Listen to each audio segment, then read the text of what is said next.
com essa necessidade mesmo de mostrar uma música no violão para um público inesperado. Então, por isso nós levamos lá para o teatrinho da Faculdade de Direito. Virou um teatrinho, na verdade, o Salão Nobre, né, Marcelo?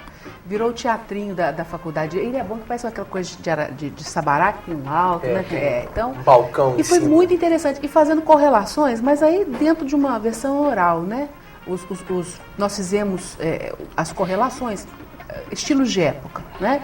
Romantismo na música, romantismo no direito, Idade Média na música, Idade Média no direito, mas rapidinho. E foi uma reação muito bacana do público, assim, do que estava lá e dos alunos que participaram. Os textos foram falados pelos alunos. E aí depois você começa a viajar, né? Foi nas informal, assim? Foi informal o áudio. Os textos eu escrevi. Ah, tá. Pequenos trechos. Eles liam. E eles leram, eles prepararam, alunos excelentes de um grupo de estudo que eu tinha. E depois foi vendo. Agora é muito engraçado essa coisa, porque uma coisa vai levando a outra, né? Você vai... Depois eu falei, vou fazer o livro? Vou. Aí começou a ficar desesperador, porque tudo parecia que direito e música era a mesma coisa, que exatamente não era. Eu achei interessante, quando eu li o seu livro, que eu descobri que não é a primeira pessoa que se dedicou ao tema, né? Os realistas americanos parecem que adoravam direito e música. Bons textos deles, do Frank, do Lewin, também há espanhóis que fazem isso. E depois disso, já vi outras pessoas que fizeram comparações, o próprio Walsh faz, né, no direito, muito interessante, por causa de temporalidade, interpretação. Né? É interessante, porque a medicina também tem... Não sei se ainda tem o show de talentos. Ainda tem o show de talentos na medicina? Tem. Estudante gosta de música? Se você restringir a um determinado estilo, gênero musical, sim, né? Mas tem espaço para música erudita, por exemplo, na medicina? Muito pequeno, muito pequeno. Só quem já gosta mesmo, né? O espaço hoje para a música erudita, de uma maneira geral, é muito pequeno, como sempre foi, né? Isso não é uma novidade hoje, não, né? Mas se você pegar especificamente alguns setores, como uma escola médica e outras áreas específicas, aí realmente o espaço é muito pequeno. As pessoas, eu acho que não se interessam porque não conhecem. Isso não tem a ver um pouco com a desumanização dos cursos superiores? Porque é interessante que na medicina tem muito espaço. Eu acho que se houver mais...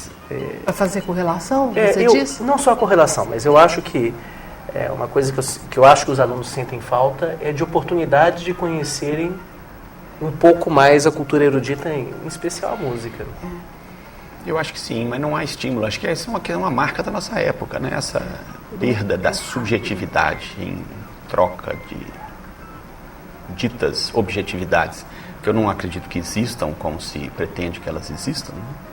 Mas isso é um fato, quer dizer, há uma perda geral. Quer dizer, no discurso médico contemporâneo, por exemplo, a narrativa de uma pessoa doente é substituída por exames, é substituída por Isso é interessante, né? E isso é uma marca da nossa época, né? Eu gosto muito dessa colocação do Bauman, né? Do Zygmunt Bauman, né? O polonês, né? Que chama isso de tempo líquido, momentos líquidos, né? Ele acha que a cultura sólida deu origem a essa coisa mais líquida da nossa contemporaneidade, e há todo um redesenho do humano, né? Todo um redesenho de uma série de aspectos nossos, né? E dentro disso, com certeza, faz parte desse redesenho contemporâneo essa busca de uma objetividade que talvez também não exista, né? Com certeza.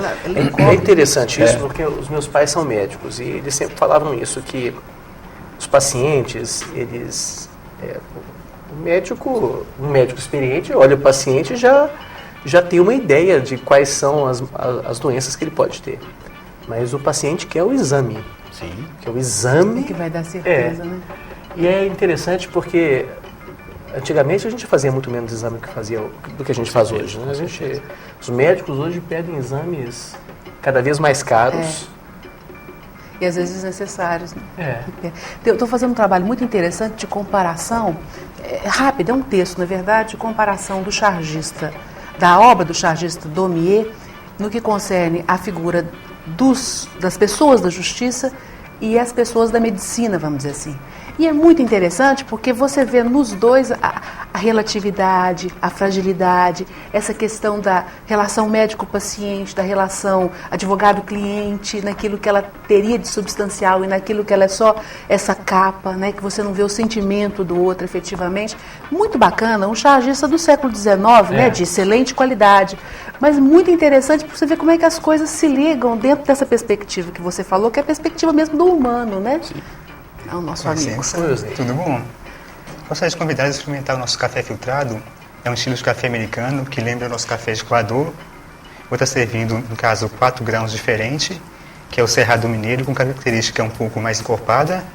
Em seguida, o Bourbon Amarelo, que é um pouco cítrico, que é um café bem equilibrado. Após, vou servir o Campos Altos, que já é um café com traços de chocolates. E para encerrar, você viu o cereja despolpado também, um café bem equilibrado, tanto na acidez quanto no aroma. Ótimo. Espero que gostem, hein? Muitíssimo bem-vindo. Tá bom. Obrigado. Isso é uma coisa interessante. Eu acho que isso é uma coisa que a gente percebe muito no direito. É como que a técnica suplantou as relações humanas, né? É interessante, a Carmen Lúcia, a ministra Carmen Lúcia, recentemente, numa conferência aqui, ela falou que um dos grandes problemas do Poder Judiciário hoje é que a gente vive numa sociedade que produz conflitos industrialmente e solução artesanal. Né? Quase artesanal o trabalho. Mas, ao mesmo tempo, o direito está sendo muito controlado pelas questões técnicas. Né? Mas você nunca perde, do ponto de vista das relações, no primeiro grau, por exemplo, você nunca perde essa questão artesanal, o contato é direto mesmo, é um corpo a corpo como o do médico. Sim. O que você faz é quase uma anamnese. E se você trabalha aquilo tecnicamente, é claro que a técnica está ali, mas você consegue soluções piores do que quando você trabalha o contato mesmo com o conflito, quando se enfrenta o conflito. É muito complicado para um juiz que faz 15 audiências por dia ter essa relação, porque aquilo demora horas. Mas é pouco, né? Lá no Justiça do Trabalho faz 15, 18 audiências. Quando você chega na 18ª, dependendo do volume de complexidade do dia, você está morto. Né? Então é claro que de cansado. Mas de qualquer forma, não tem jeito de você desprezar esse contato em nome da técnica. É porque ele é açúcar doce. Ele é. Mesmo que você o negue. A diferença desse café é para você sentir o aroma dele, por isso não estou servindo com açúcar. Ele é a essência. E para acertamento daquela diferença, principalmente quando você tem questões, por exemplo, entre empresas menores, no caso da Justiça do Trabalho, no caso das varas de família, nem se fala, né? Mas no caso da Justiça, você tem às vezes empresas menores, né, de porte menor, em que a questão trabalhista é menos especializada. Então é muito complicado. Você tem que ter essa aproximação que é pessoal e dolorosa, difícil, nem sempre se consegue. Depois, quando vai subindo, aí a questão da técnica ela realmente prevalece, a técnica jurídica, da interpretação, da escrita. Né? Mas eu acho que a medicina tem o mesmo problema que tem o direito. Algum tempo atrás eu conversei com um amigo meu, professor de direito também. Eu falei para ele que a advocacia é uma atividade tão complexa que ela envolve até direito. Né? Acho que a medicina é a mesma coisa, né? Com certeza. Envolve até medicina. O trabalho do médico né? envolve até a medicina, de tão complexo que é o trabalho. E isso está se perdendo um pouco, né? Está virando só medicina. Ou nem isso, talvez, né? Está virando uma interpretação de dados frios, com uma chance de erro muito grande.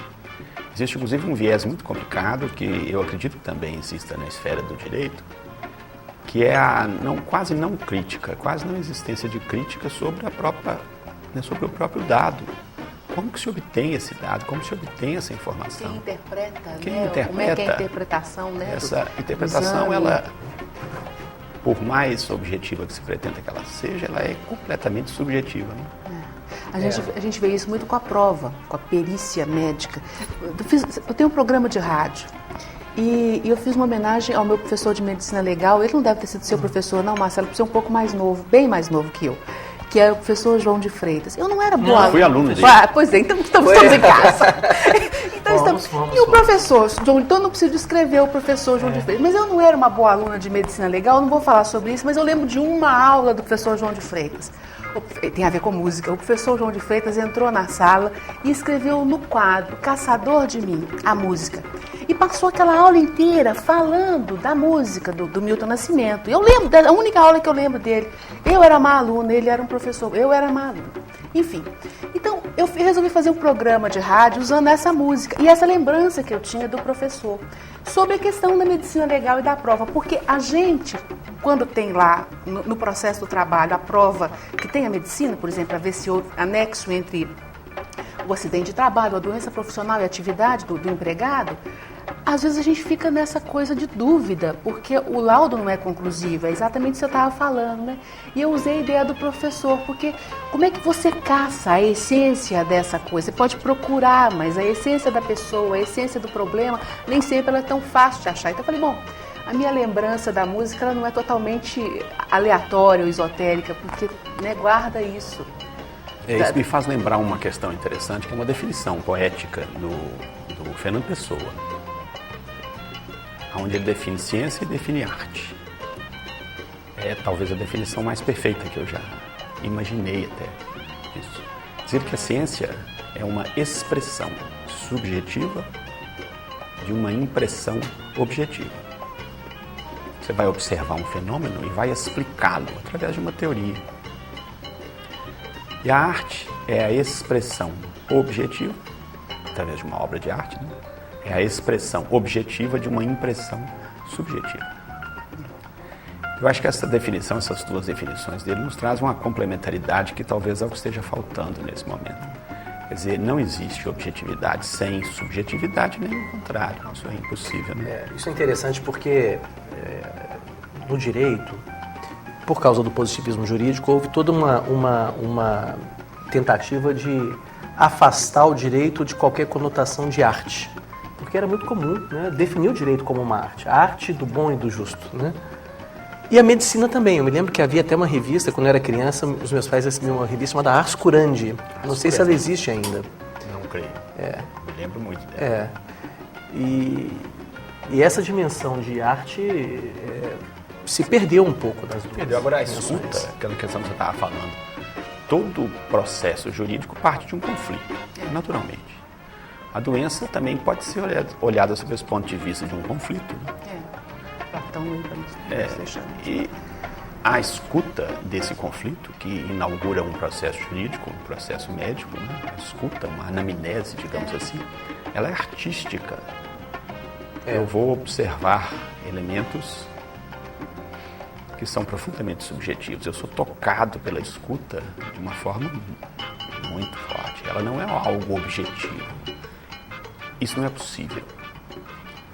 Essa é uma questão muito séria, né? Acho que o positivismo afetou seriamente todas as áreas, né? Na época, acho que tem grandes méritos, isso sem dúvida nenhuma. E acho que pelo menos produziu uma grande música, que é o positivismo do médico Noel Rosa, né? Sim. Eu acho que há um ressurgimento de um neopositivismo agora menos, talvez mais vazio do que o positivismo, pelo menos do Comte e outras figuras da época, né? Porque como filosofia e como epistemologia, o positivismo do século XIX realmente se impôs, né? Sim. Pessoas, sentido, né? todo mundo era positivista. Sim. As pessoas queriam ser positivistas. Aquela coisa religiosa, realmente. Tem religião. Mas essa questão do esvaziamento é interessante porque depois você fica só com a capa. Eu tenho uma impressão hoje... Esse café que a gente tomou é o Cerrado. Cerrado Mineiro. Uma delícia. Começou muito bem. Você tem agora o bourbon amarelo. Que é o cítrico. Cítrico. É como se essa questão do esvaziamento é como se pegasse só a capa. Eu vejo às vezes as pessoas, do ponto de vista da atividade concreta, da atividade prática, negando qualquer viés positivista, mas no caso do direito, afeito-se exclusivamente a essa base curta que é norma e sanção. Entendeu? Então, quer dizer, você não vê essa escala que é a escala narrativa do conflito. Narrativa não só do conflito que vem, mas narrativa da nossa produção em torno do conflito. Ou seja, a forma como se dá o trabalho do juiz, da secretaria, dos advogados, a narrativa do nosso fazer. Então, nada disso importa, é tudo limpado em torno de uma versão de norma e sanção, que nós sabemos que é muito precária, ela não funciona com a agilidade que tem que funcionar. E isso eu digo de gente assim, muito boa até, mas que fica muito preso ali, nessa ponta de capa das coisas, entendeu? Então, é como a medicina talvez, fica numa coisa superficial, não enfrenta a matriz do problema. Estou dizendo na prática mesmo, não estou nem falando de teoria, Marcelo, de academia, nada disso, estou falando de dia a dia, de cotidiano. A falta de tempo. A mesma questão, talvez. A insegurança, inclusive, aí talvez. vem uma inserção da música, especificamente, da música como linguagem. Que nós estamos excessivamente acostumados, eu acho, a entender a linguagem como sendo algo sempre associativo, quer dizer, um símbolo que nos associa a algum outro elemento de memória ou qualquer que seja a questão. E a música não é uma linguagem associativa, ela é uma linguagem perceptual. A música não significa nada além dela, mas ela nos remete a determinadas vivências emocionais muito profundas que não são expressáveis pela palavra, de nenhuma outra forma, nem pela palavra poética. Embora a palavra poética, quer dizer, a palavra desvestida desse lado associativo, isso os poetas fazem isso, eu gosto muito como exemplo, uma definição de suspiro, feita pelo Garcia Lorca. Que o suspiro, um suspiro é um nó no grito. Isso é típica definição não associativa, né? Ele nos remete a um estado emocional, né? E a música, as artes em geral, né? As artes plásticas, todas elas, mas a música, por excelência, é uma linguagem não associativa. Mas e quando os compositores recorrem a uma tentativa de fazer associações? Isso Pensa, foi um por exemplo, período... na cabeça rolando lá no Berlioz. Isso talvez seja apenas um motivador naquele momento. Eu já fiz, isso aliás é clássico, essa experiência, né, da chamada dimensão semântica. Quando a gente quer demonstrar a inexistência da dimensão semântica da música, quer dizer, ela não significa nada além dela, a gente oferece esse tipo de obra, como você citou, né, a Sinfonia Fantástica, ou uma outra obra que é muito própria para isso, que é a Dança Macabra, do Saint-Saëns, a um grupo de pessoas que estão interessadas em ouvir e pedem a elas o que será que isso significa para vocês. Fantástico as expressões, fantástico. Essa cabeça rolando, por exemplo, passa pelas mais diversas fantasias, jamais se imagina algo ligado à morte, né? Essa Dança Macabra, né, do Saint-Saëns, ela é baseada num poema, né, do Casali, Henri Casali, que é um poema da morte, a morte se levantando, né, à meia-noite e solicitando os diversos esqueletos que se manifestam, né, fazendo um ritual, uma dança macabra à noite, até que aparece o galo, que canta o galo, elas recolhem, tudo um poema do Casali. Isso é uma coisa fantástica, como que as pessoas reagem a isso. É uma grande festa, um momento de grande felicidade. Já vi pessoas dizendo que lembram, assim, festas da infância extraordinárias. A pessoa fica frustrada quando toma conhecimento do motivador. Quer dizer, se aquilo foi um motivador para a pessoa, ele não expressa isso musicalmente. Nós temos um artista plástico nosso aqui muito significativo, que é o Nemer, né, o Zé Alberto Nemer. Uma vez uma pessoa perguntando a ele, durante uma exposição dele, o que você quis dizer com esse quadro? E ele disse, nada. Se eu quisesse dizer, eu teria dito. Né? Tem uma história disso, não tem uma história disso? Uma história que diz que perguntaram ao Beethoven o que ele queria dizer com a Quinta Sinfonia. Ele foi e tocou de novo a Quinta Sinfonia. Nada. A música não tem uma tradução, uma significação extramusical, mas ela nos remete a um tipo de vivência, que é uma vivência cognitiva, é uma vivência emocional, é uma vivência de memórias remotas, que tem muito a ver com a nossa experiência de estar vivos, que é uma experiência muito profunda. Assim, não é... A música não se refere à experiência de pensar, por exemplo, a esse tipo de experiência. Não é a música para isso. Nem a experiência de sentir no sentido mais sensorial, e sim a experiência do transcorrer, do estar vivo, né? Que é algo indizível. Para isso, talvez exista a música, para nos remeter a essas experiências emocionais muito profundas, que não são experiências necessariamente de alegria, de tristeza, mas são experiências de adensamento, experiências de rarefação, experiências de expectativa. Adensamento, rarefação, estou me lembrando do Ligeti. Ligeti? Ligeti é um exemplo de algo que é Não quer dizer absolutamente nada. Né? Nada, mas ele nos remete a experiências muito profundas. Modificadoras, inclusive. Inclusive do conceito de música. Claro. Porque o Ligeti faz música praticamente sem silêncio. A ideia do campo é que ele se expande, você não tem silêncio na música do Ligeti. E a música até então se fazia de som em silêncio. Sim. Apesar de que existe uma outra leitura para isso muito interessante, que é o silêncio estético, não o silêncio como ausência de som, mas o silêncio como expectativa. Tem uma experiência do Cage, não tem? Acho que o Cage tem uma obra que consiste no seguinte, São pianista... São minutos de silêncio, Para orquestra sinfônica. Ele vai, senta e espera 4 minutos. A audiência começa a se manifestar. E isso é incorporado à música, ao conceito da música. Mas um dos problemas do direito, da medicina e da música é a da educação do ouvir. Ninguém nasce gostando de Ligeti. Ligeti não é gostável à primeira audição. Sim. Né? Nem do Código Civil. Nem do Código Civil.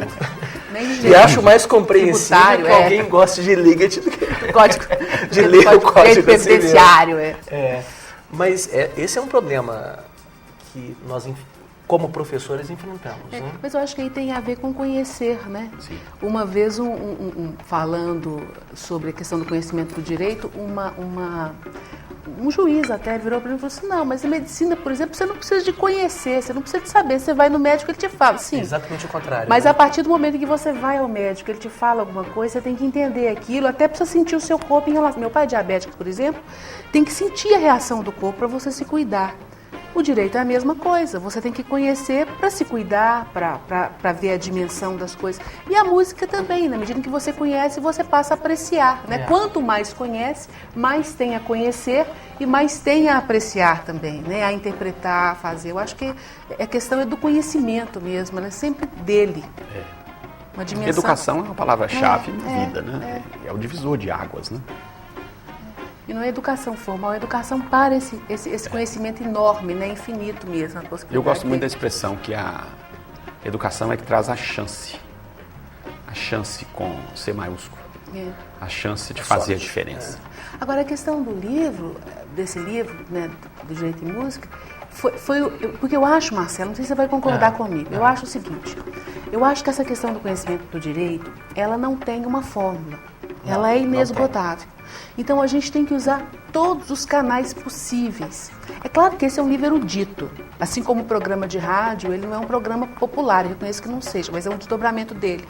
Mas a gente tem que usar todos os canais para chamar a atenção das pessoas para aquilo que elas estão, para aquilo que o direito tem. E que influencia na vida das pessoas. Então a música, ela é um veículo maravilhoso para isso, porque não só do ponto de vista da história da música, né, e das várias fases dela, das conexões que há, a ideia de nomos na Grécia, nomos para música, nomos, a ideia dos vários, enfim, dos estilos do canto e tal, até a questão da interpretação. Porque se você entende como é que é relativa a interpretação do direito, da norma, e se você entende isso, quer dizer, a música é completamente autônoma, né? O que você sente dela é autônomo. O direito é assim também, numa certa medida é assim também. A Mônica começa, por exemplo, ao falar sobre os gregos no livro, ela começa dizendo assim, olha, a primeira associação evidente é que os nomoi eram cantos. Né? Só posteriormente é que a palavra passa a designar uma regulação da sociedade. Da sociedade. E o que ela explora muito é que o que a música e o direito têm em comum? O tempo. Né? A ordenação do tempo. O tempo é ordenado por meio do direito e o tempo é ordenado por meio da música. E é uma ordenação que é variável, né? que não é estática, ela tem vários tempos simultaneamente, vivido simultaneamente, a modulação da polifonia, né? Você o direito é polifônico. Ele é fuga. Isso é uma leitura extremamente interessante. Eu nunca tinha nem pensado nela. Essa possibilidade, essa palavra, os nomos, né, ou nomoi, existe uma ligação fisiológica, não é uma ligação médica, né? Embora seja muito polêmica, de origens comuns com a palavra neuma, que dá o pneumos, que é a respiração. Porque o respirar é o ato fisiológico mais característico do estar vivo, né? Da temporalidade. Né? Cessada a respiração, cessa o conceito de temporalidade para aquele ser especificamente. Né? Isso é muito polêmico, se a palavra neuma... Mas é uma deliciosa poesia, Pois, não sem é? dúvida. Né? Então, mesmo a gente não se precisa... neuma teria a ver, etimologicamente, nas origens indo-europeias dela, com o nomos, que significa tantas coisas. Né? Mas a literalidade, às vezes, ela não é necessária para você chamar atenção para essas coisas, né? É bom esses desvios, assim, eles permitem que você conheça mais, perceba, chame atenção para aquilo que interessa, né? É poético, mas é bom isso, né? Eu acho muito interessante. E a parte também do intérprete, né? Da relatividade dele. É uma outra questão. O direito e a música em especial é um tipo de arte em que o artista não é só quem compõe. Não é como, por exemplo, as artes plásticas, em que o artista é integralmente responsável. O artista que eu digo, o criador. Final. Exato. A música ela depende do intérprete, né? A palavra intérprete vem de interpedras, vamos dizer assim, né? Andar no meio das pedras, que é uma coisa complicada isso, né? Achar o caminho. Né? Exatamente. Eu me lembro de uma expressão, saudoso mestre, né, Kohlreuter, Hans Kohlreuter, que ele, ouvindo um grande músico, inclusive um grande pianista, tocando uma obra de Bach, disse a ele que tinha gostado de algumas coisas, mas tinha ficado chocado com o sotaque romântico. Quer dizer, a pessoa estava fazendo uma releitura de uma partitura de Bach com um olhar no século XIX. Não sei se isso se aplicaria. Aplicaria, foi muito interessante quando a gente estava fazendo. Eu queria fazer o livro e queria que ele tivesse um CD. Eu queria que ele tivesse som, o livro. E aí os meninos, né, o conjunto lá, eles resolveram tocar o Bach com o violão. E outras músicas também, o próprio. Tudo com violão. E aí o William falou, não, mas isso não é música para o violão, não é para... Eu falei, não, mas isso faz parte do espírito do livro, que é mostrar que às vezes você pega uma partitura e você pode tocá-la de um outro modo, inclusive com um outro instrumento. Uma né? releitura Então, dela. essa metáfora também, ela cabe no direito, quer dizer, a gente toma uma lei, a gente busca lá de onde ela veio, mas na hora de tocá-la, isso aí é uma outra coisa, os instrumentos são outros às vezes, né? A interpretação vem por uma outra pessoa. E essa tradução do texto, da lei, do texto da partitura para a linguagem para o instrumento ao vivo é uma coisa, né? É uma outra história. Que permite essa revivência da música. É um equívoco comum dos leigos achar que quem cria o direito é o legislador. O direito é criado por uma interação da atividade legisladora com a atividade judiciária. E a atividade doutrinária também, né? A atividade doutrinária ela tem um papel muito importante na evolução. Às vezes até a coisa não é aceita no primeiro momento, né, Marcelo? Mas aquele modo de entender vai crescendo. Penso, por exemplo, no professor João Batista Vilela. Há 30 anos atrás ele escreveu um texto chamado Desbiologização da Paternidade, em que ele diz que o fundamento da paternidade não é o biológico, mas o afeto. E é interessante que essa ideia foi absurda na época. Era. Né? Absurdo, uma bobagem. E hoje todo o direito de família é baseado nesse conceito. Chamada paternidade socioafetiva. Você está me fazendo lembrar aqui, com essa expressão que você falou agora mesmo, essa questão que você falou dessa interação, de uma situação jurídica que me pareceu, ela não chegou a ser consumada pelo falecimento de um dos atores dela. Fizeram isso aqui no Hospital das Clínicas, na Universidade Federal. Uma mãe doou o rim para um filho que teve uma rejeição aguda ao rim da mãe. E teve sérios problemas nesse pós-operatório e a mãe entrou com uma ação judiciária para que ela tivesse autorização de doar o outro rim dela. Isso eu fui, na época, nomeado como representante do hospital, do lado médico da coisa. E eu fiquei imaginando estar na pele desse juiz, julgar uma coisa dessa, né? Uma petição, eu não sei, nesse momento não seria capaz de imaginar qual rumo que isso tomaria. Infelizmente o filho dela veio a falecer, houve a interrupção do processo nas origens. Mas isso é um tipo de demanda judicial sui generis, eu diria, né? A pessoa querendo doar uma parte vital, ir para um tratamento de diálise para o filho. Não sei até que ponto isso. Essa é uma questão interessante, porque isso vem exatamente, mostra que a lei é insuficiente. Sempre. Isso me lembra um dos argumentos que ele... Um dos argumentos, não no sentido de fundamento, mas um exemplo que o Vilela dá no texto dele é o do Círculo de Giz Caucasiano do Brecht, que é exatamente isso. Duas pessoas disputam quem é a mãe da criança. Então ele fala assim, vamos colocar a criança dentro do círculo.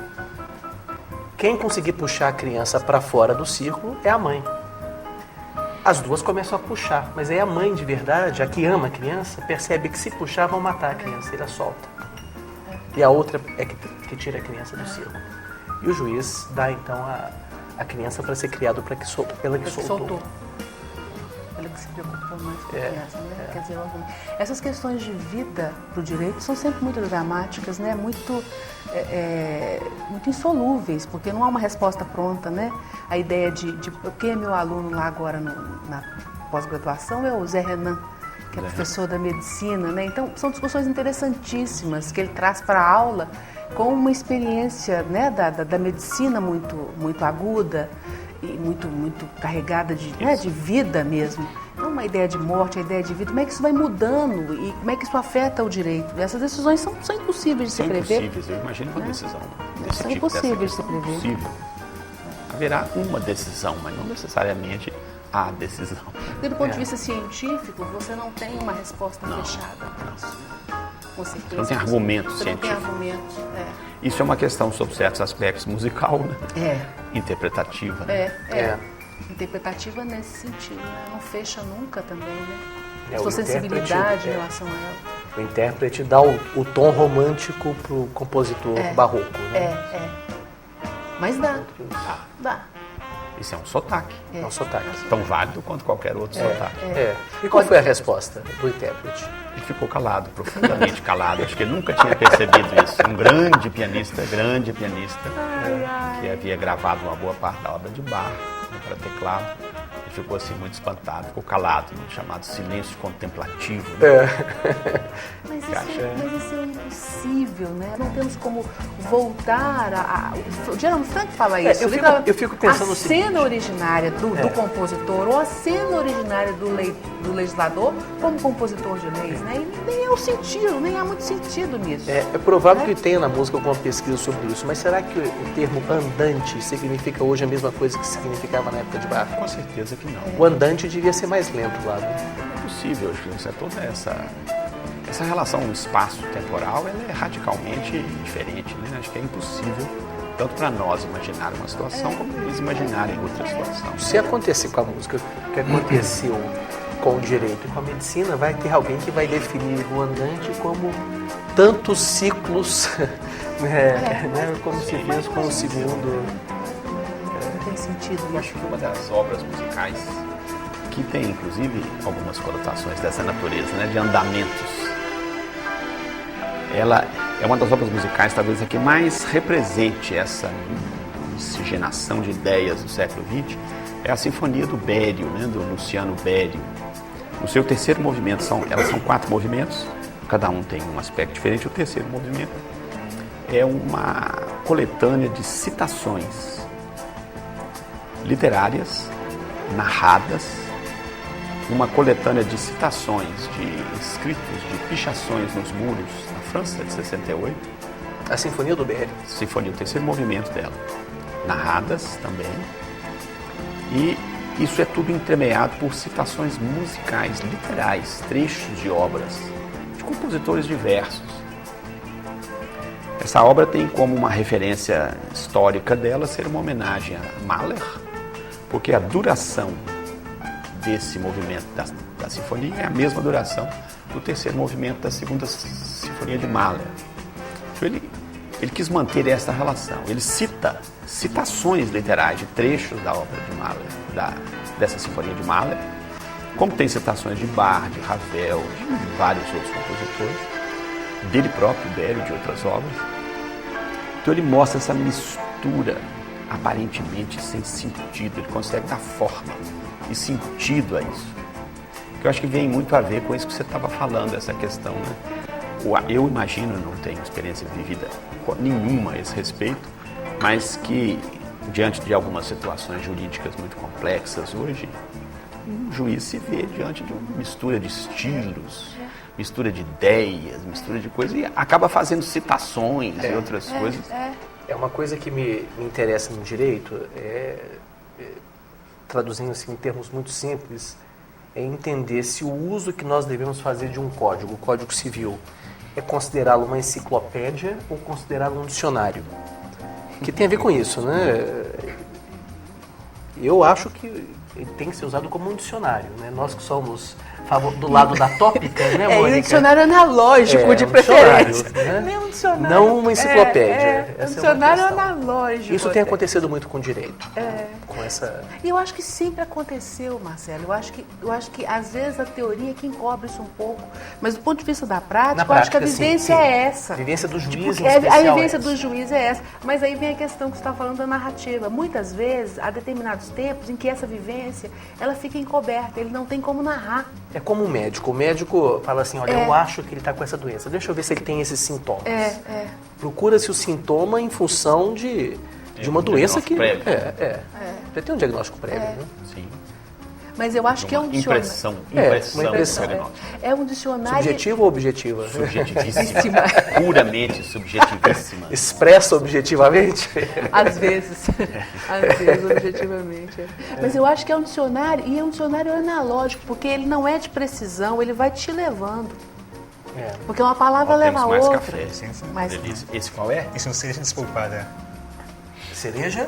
Não, desculpa, esse é o... É o de chocolate. O taça de chocolate. Eu lembrei de Campos chocolate. Altos. Campos Altos. O taça de chocolate. Esse é o grão, né? Esse é o grão. Obrigado. Esse foi um bom café. Você vê cafés, tantas diferenças, né? E a gente toma isso displicentemente, como tudo, né? Café é café. Café é café, ué. Mas não é, né? Não é. Não é. É e não é. É e não é. Eu acho que esse é um dos problemas do ensino superior hoje. Os alunos estão perdendo a capacidade, por causa de um estreitamento cultural. É o caso da medicina, por exemplo. A medicina tem um problema, é que se você praticamente não fechar o vestibular, por exemplo, na federal, é impossível entrar. Sim. Não é impossível entrar. E, ora, uma pessoa para fechar a prova vestibular tem que fazer da vida só estudar. Exclusivamente preparar-se para o vestibular. E aí, uma colega sua da Federal, a Flávia Bittencourt, uma vez me falou da incapacidade dos alunos de escrever. Eles não sabem mais escrever. Os alunos de medicina não sabem mais escrever. Eu não faço correlações, né? Não. Em leitura. Não, chega a ser inclusive uma coisa nostálgica ver determinados. É engraçado que produziu tantos escritores na medicina. Mas isso é uma questão séria. Isso eu acho que afeta de uma maneira geral. Essa questão que você está falando é muito importante, porque existe uma denominação neurobiológica, digamos assim, que é estreitamento perceptivo. É como se a gente imaginasse o antolho. A pessoa vai colocando antolhos que reduzem a expectativa, o horizonte de possibilidades da pessoa, a chance, né? Vai reduzindo. Há um radiologista da USP, cujo nome me esqueci. Ele escreveu um editorial do Jornal da Associação Médica Brasileira, dizendo que quando ele era pequeno, o horizonte dele era o mundo. Jogava bola no mundo, aquela coisa toda. Ele foi estudar medicina, saiu da pequena cidade dele e foi para São Paulo. E o horizonte virou o prédio da frente. Aí ele estudou medicina, se formou e foi especializar-se em radiologia. E o horizonte passou a ter 35, 45, que é a maior chapa fotográfica, radiográfica da época. E depois de um certo tempo ele resolveu fazer endoscopia. E atualmente tinha um horizonte de 1,5 centímetro quadrado. Que era o horizonte, naquela época não se usava ainda. O Rubem Alves diz assim, um dos livros dele, que o objetivo do especialista é saber cada vez mais sobre cada vez menos, até chegar ao ponto ideal de saber tudo sobre nada. Isso é surreal. Chega a isso.